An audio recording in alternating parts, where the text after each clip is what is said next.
Hello दोस्तों, स्वागत है हमारे YouTube channel Jio study by doctor Sitesh sir. आज हम एनसीईआरटी आधारित एमसीक्यू सॉल्व करेंगे जो कक्षा 11 और अन्य प्रतियोगिता परीक्षाओं के लिए उपयोगी होगी। तो चलिए शुरू करते हैं। पहला प्रश्न है, निम्नलिखित में से किस विद्वान ने भूगोल शब्द का प्रयोग किया? हेरोडोटस, गैलीलियो, इरेटोस्थनीज, अरस्तु।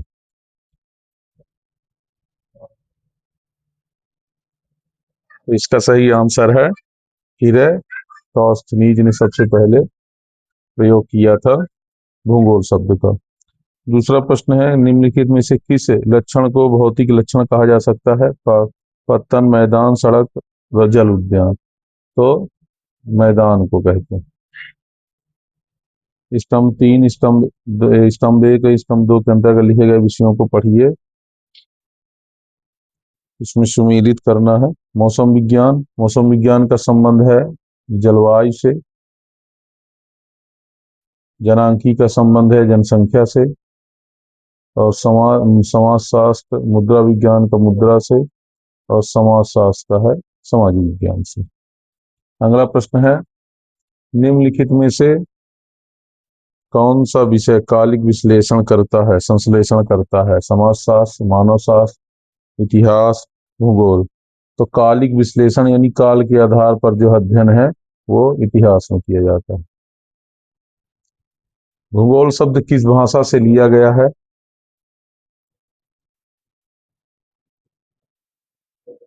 भूगोल शब्द किस भाषा से लिया गया है? ग्रीक, लैटिन, अंग्रेजी, हिंदी।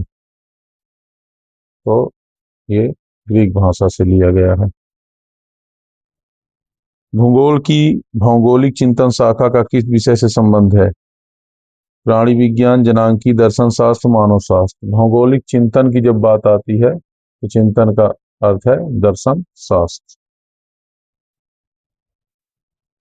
प्रादेशिक भूगोल का विकास किस भूगोलवेत्ता द्वारा किया गया? हम्बोल्ट, कार्ल रिटर, अरस्तु, हेटनर। तो इसका सही आंसर है कार्ल रिटर ने जो है तो प्रादेशिक भूगोल पर एक पुस्तक भी लिखी, अर्क कुंडे। और हम्बोल्ट की पुस्तक है कॉस्मोस, कॉस्मोस पुस्तक है, जिन्होंने क्रमबद्ध उपागम पर बल दिया, यह क्रमबद्ध विधि का प्रयोग किया। भूगोल का जनक किसे कहा जाता है? इरेटास्थनीज, हिप्पारकस, हिकैटियस, अलेक्जेंडर वान हम्बोल्ट। तो इसका सही आंसर है इरेटास्थनीज को कहा जाता है। ये ग्रीक विद्वान थे। निम्नलिखित में से कौन सी शाखा भौतिक भूगोल की शाखा है?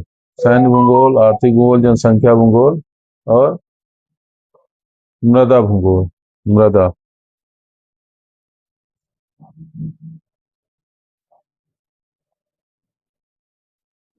मृदा भूगोल। तो इसका सही आंसर है मृदा भूगोल।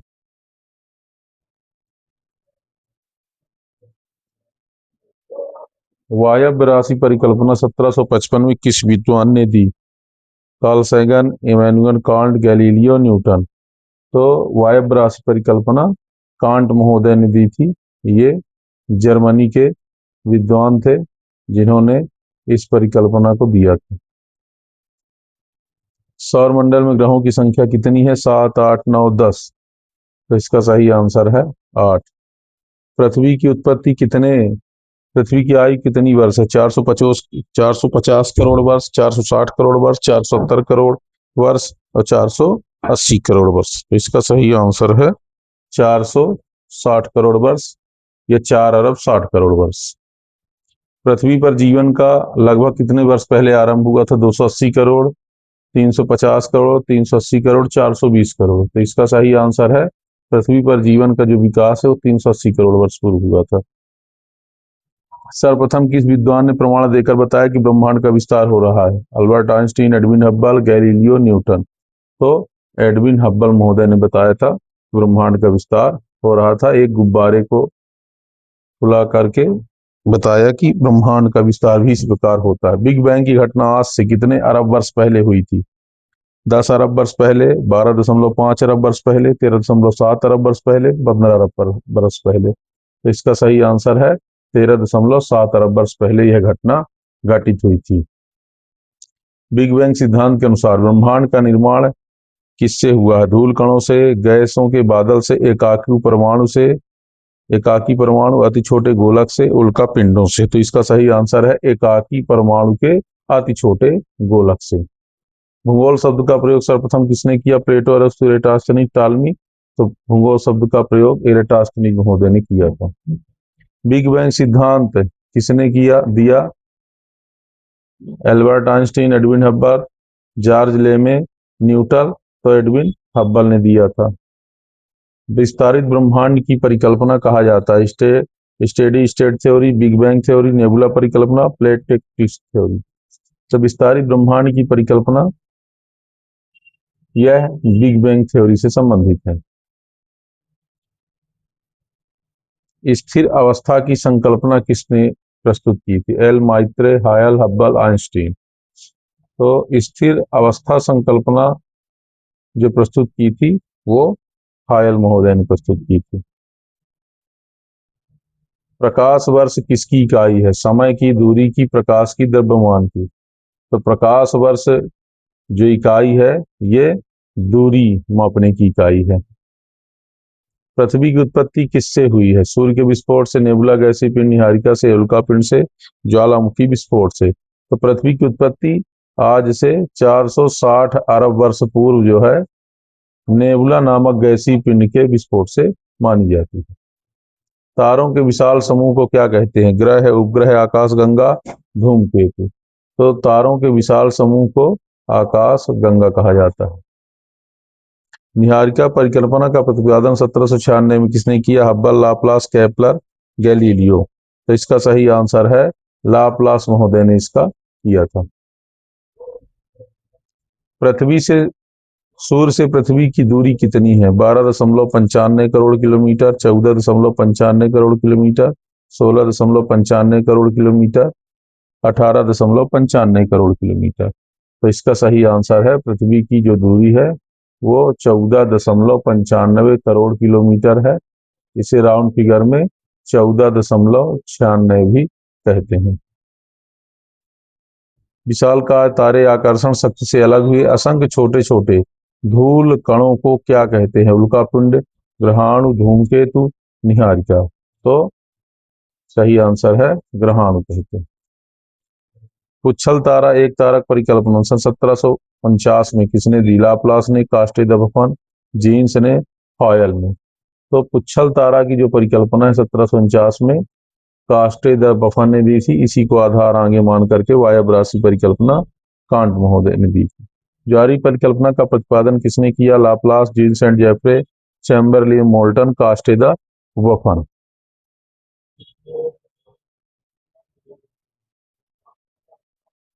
तो इसका सही आंसर है ज्वारीय परिकल्पना जीन्स एंड जेफ्रे महोदय ने दी थी। ग्रहाणु परिकल्पना का प्रतिपादन 1704 में किसने किया? लाप्लास ने, चैम्बरलेन, मोल्टन ने, जीन्स एंड जेफ्रे ने, हायल ने। तो ग्रहाणु परिकल्पना का प्रतिपादन चैम्बरलिन और मोल्टन महोदय ने किया था। पृथ्वी तक सूर्य की किरणों को आने में कितना समय लगता है? जो पृथ्वी से सूर्य की किरणें पृथ्वी तक सूर्य की किरणों को पहुंचने में कितना समय लगता है? 6 minute 40 second, 7 minute 20 second, 8 minute 22 second, 9 minute 30 second. तो इसका सही आंसर है पृथ्वी तक सूर्य की किरणें 8 मिनट और 22 सेकंड में पहुंच जाती हैं। पार्थिव ग्रह नहीं है बुध, शुक्र, शनि, मंगल। तो पार्थिव ग्रह नहीं है शनि, ये जोवियन ग्रह कहलाता है अर्थात बाह्य ग्रह कहलाता है। जोवियन ग्रह नहीं है बृहस्पति, अरुण, वरुण, पृथ्वी। तो पृथ्वी आंतरिक ग्रह या पार्थिव ग्रह है। जीवन का विकास आज से लगभग 380 करोड़ वर्ष पहले कहाँ आरंभ हुआ? पर्वतों पर, समुद्र तल में, महासागरों में, झीलों में। तो महासागरों में आरंभ हुआ था। वायुमंडल में ऑक्सीजन की मात्रा का पूर्ण मात्रा कब हुई? 400 करोड़ वर्ष पूर्व, 300 करोड़ वर्ष पूर्व, 200 करोड़ वर्ष पूर्व और 100 करोड़ वर्ष पूर्व। तो वायुमंडल में ऑक्सीजन की जो मात्रा है वो 200 करोड़ वर्ष पूर्व।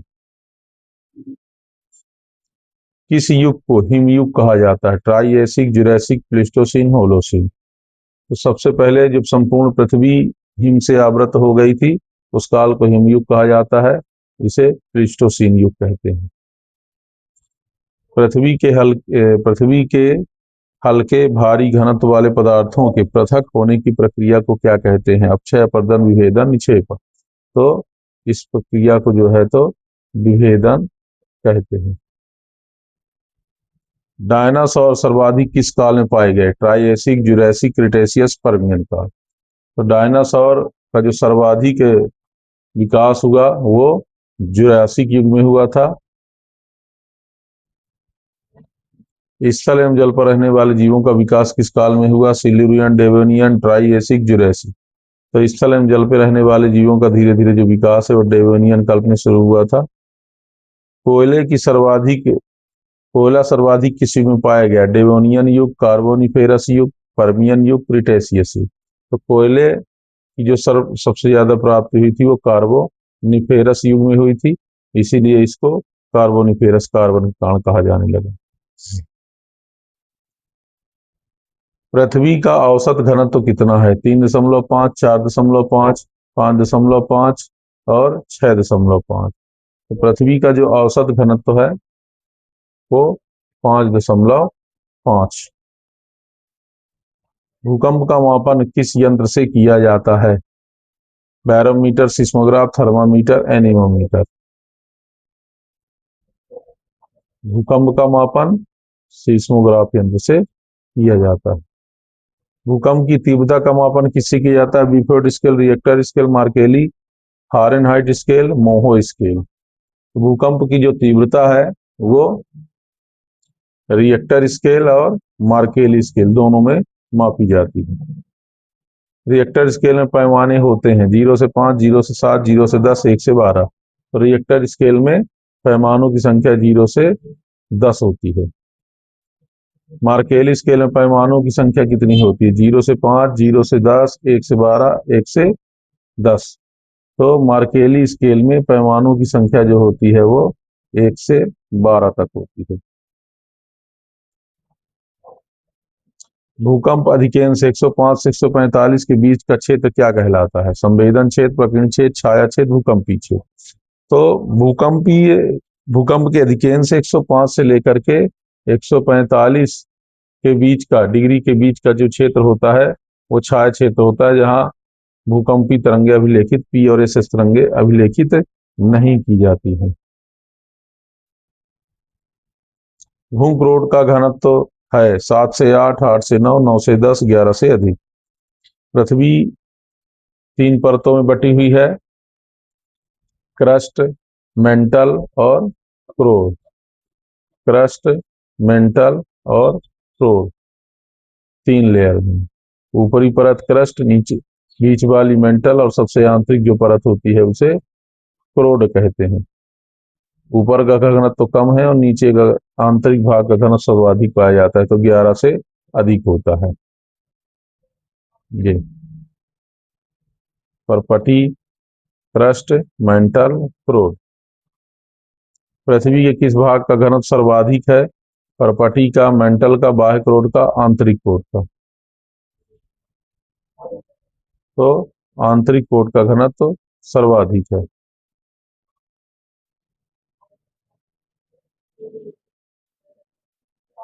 पृथ्वी पर सबसे तेज तरंगे कौन सी होती हैं? पी तरंगे, यस तरंगे, यल तरंगे, लव तरंगे। तो पृथ्वी पर जो सबसे तेज तरंगे होती हैं जिनकी गति 8 से 14 किलोमीटर प्रति सेकंड होती है वो होती हैं पी तरंगे। देशांतरी लंबात्मक संपीड़न तरंगे किसे कहते हैं? पी तरंगे, यस तरंगे, यल तरंगे, लव तरंगे। तो देशांतरी या संपीड़ित तरंगे जो है तो पी तरंगों को कहते हैं। वह कौन सी लहरें हैं जो संकुचन चट्टानों में संकुचन एवं फैलाव लाती हैं? पी, यस, यल, लव। तो संकुचन और फैलाव के लिए जो जिम्मेदार होती हैं वो होती हैं पी तरंगे। वह कौन सी तरंगे हैं जो उभार एवं गर्त बनाती हैं? ऊर्ध्व एवं गर्त, ये गर्त और उभार इस प्रकार चलती हैं। पी, यस, यल या लब तरंगे। तो इसका सही आंसर है यस तरंगे जो है उभार बना के चलती हैं, गर्त और उभार। वह कौन सी तरंगे जो तरल पदार्थ से होकर नहीं गुजर पाती है? पी, यस, यल, लब। तो तरल भाग में जो तरंगे या द्रव पदार्थों में पाने पर जो लुप्त हो जाती हैं वो होती हैं यस तरंगे। प्रकाश के तरंगों के समान अनुप्रस्थ गति करती हैं। पी, यस, यल, लब। तो प्रकाश के तरंगों के समान जो गति करती हैं वो यस तरंगे करती हैं। वह कौन सी तरंगे जो सर्वाधिक दूरी तय करती हैं और पूरा चक्कर लगाकर अधिकेंद्र तक पहुंचती हैं? पी, यस, यल, लब। तो यल तरंगे या धरातली तरंगे होती हैं जो चक्कर लगा के पुनः वहीं पहुंच जाती हैं। वह कौन सी तरंगे हैं जो सबसे धीमी एवं सर्वाधिक हानि पहुंचाती है? पी, यस, धरातली तरंगे, लब तरंगे। तो सबसे ज्यादा जो नुकसानदायक तरंगे होती हैं वो होती हैं धरातली तरंगे। ये बहुत धीमी चलती हैं और इनकी जो गति होती है 2 से 3 किलोमीटर प्रति सेकंड की गति से चलती हैं और ये सर्वाधिक नुकसान पहुंचाती हैं कहीं भी। मेंटल की गहराई कितने किलोमीटर तक है? 1000, 2000, 2900, 4000। जो मेंटल की परत है, पृथ्वी की भूगर्भ की आंतरिक संरचना 3 परतों से बनी हुई है, क्रस्ट, मेंटल और कोर। तो जो मेंटल की गहराई होती है वो 2900 किलोमीटर होती है। दुर्बलता मंडल का विस्तार कितने किलोमीटर तक होता है? 100, 200, 400, 800। दुर्बलता मंडल का जो विस्तार है पृथ्वी के गर्भ में 400 किलोमीटर तक पाया जाता है और यहीं से जब ज्वालामुखी का विस्फोट होता है तो लावा पृथ्वी के बाहर आता है।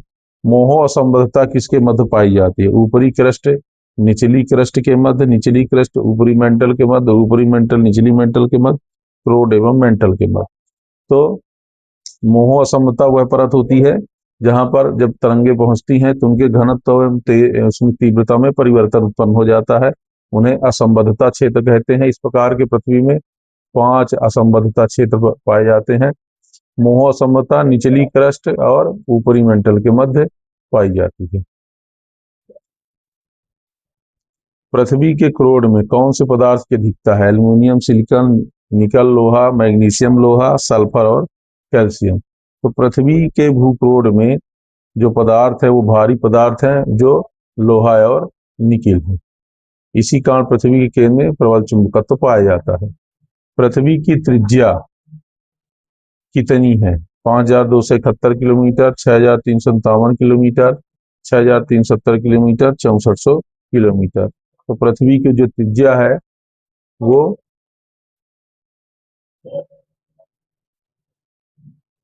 6370 किलोमीटर है। पृथ्वी के आंतरिक भाग में 32 मीटर की गहराई में कितने डिग्री सेंटीग्रेड तापमान में वृद्धि होती है? 0.5 degree centigrade, 1 degree centigrade, 2 degree centigrade और 3 डिग्री सेंटीग्रेड। तो पृथ्वी के गर्भ में हम जब 32 मीटर की गहराई में प्रवेश करते हैं तो पृथ्वी का तापमान 1 डिग्री सेंटीग्रेड बढ़ने लगता है। पृथ्वी के आंतरिक क्रोड की भौतिक अवस्था कैसी है? द्रव, गैसीय, ठोस, अर्धद्रव। तो पृथ्वी के आंतरिक भाग, पृथ्वी के आंतरिक भाग की भौतिक अवस्था आंतरिक क्रोड की वो ठोस अवस्था में है जबकि बाह्य क्रोड द्रव अवस्था में पाया जाता है।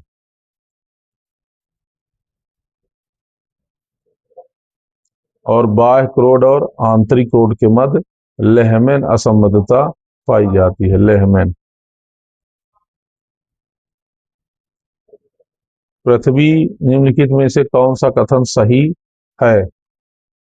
पृथ्वी का क्रोड द्रवावस्था में है, आंतरिक क्रोड ठोस अवस्था में है, मेंटल गहराई 1000 किलोमीटर है, मोहो असंबद्धता एवं मेंटल के मध्य होती है। तो पृथ्वी का जो क्रोड है वो ना बाह्य क्रोड द्रव अवस्था में है, आंतरिक क्रोड ठोस अवस्था में है, इसलिए अभी गलत होता है। आंतरिक क्रोड ठोस अवस्था में है, ये सही है।